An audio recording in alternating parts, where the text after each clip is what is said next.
Howdy, Brent Adams, Legacy Point Realty here. Tonight I'm going to read you a classic Christmas tale, The Texas Night Before Christmas. 'Twas the night before Christmas in the cold wintry fog, nary a critter was moving, nor a lone prairie dog. Then from out of the north the breeze gave a stir, an icy cold blast swirled the fog in a blur. A blue Texas norther roared over the plains, the cold fairly whistled through the loose window panes. I poked at the fireplace to stir up a flame. The embers glowed redder, but the cold stayed the same. Ma fixed up our dinner to be ready next day and thought about Christmas a few hours away. Our scuffed boots were assembled on the floor pair by pair, where Santy would find them, for he soon would be there.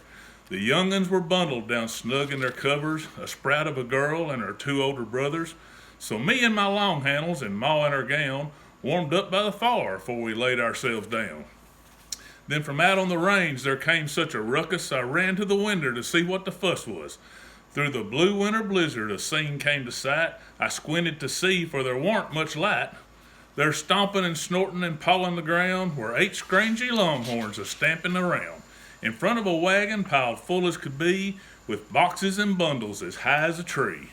Then a beller and yell soon set them all straight, from a fat little old ramrod who put fear in the 8. Well, they weren't really skeert, no harm would he cause, for their longhorn head honcho was old Santy Claus. He got their attention and called them by name. Hey, Leadfoot, hey, Walleye, get up there, Calhoun.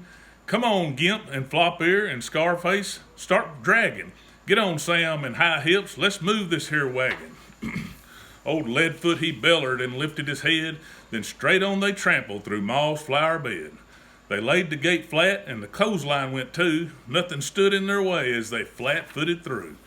Santa pulled him up short on top of the roof. After wrecking the porch with them clodhopper hoofs, they rocked our sod shanty, the dirt sifted down, and then through the chimney Santy came with a bound.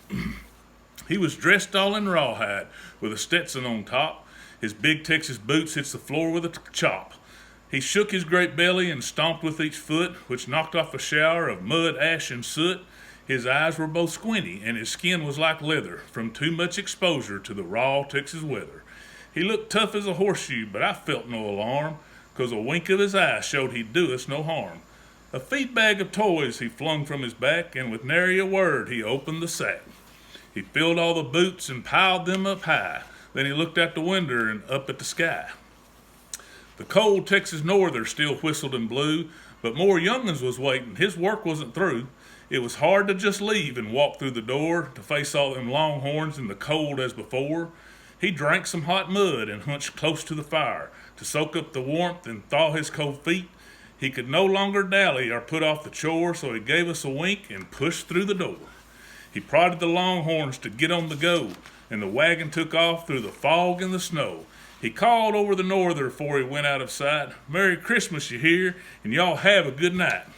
From all of us at Legacy Point Realty, and we'd like to wish everybody a Merry Christmas and a Happy New Year.